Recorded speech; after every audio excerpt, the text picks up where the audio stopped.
spoke with Prime Minister Bill English a short time ago. He told me he can understand how the US has ended up in this position. We've seen the atrocities with the use of chemical weapons by the Syrian government.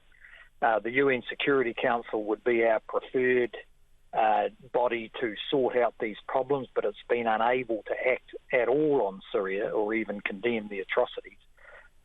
So the US is taking action. We support action that's proportionate to the requirement to stop further atrocities. And do you think this is it? Do you think this is proportionate? Well, on the face of it, it looks to be so far. Of course, it's concerning that the action has to be taken because there's real tensions in Syria.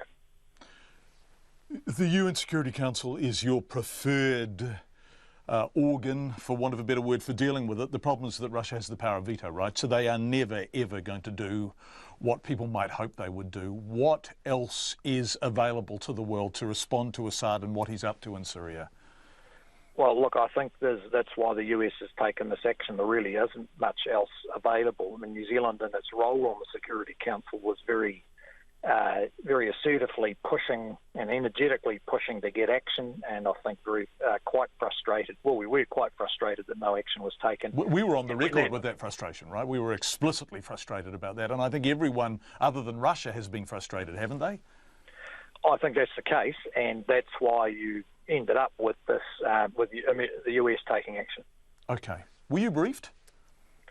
Oh, we were advised that they were considering an airstrike through the Minister of Defence, and it happened that was a couple of hours ahead of the strike happening. What next? Donald Trump has called for civilised nations to join him. He doesn't say how. Would New Zealand consider some kind of participation in some future action? We haven't had any request to do so. Of course, if there was some request, we would consider it, but that doesn't prejudge any decision. It's complex intervening in the Middle East, isn't it? And perhaps the example you would give of that is Iraq. So Saddam Hussein went, and what has followed has been a catastrophe. What do we do? What does the West do? What does the US do next to not create something similar to what happened in Iraq? Look, if there was a clear answer to that, John, then the action so far would have been more effective.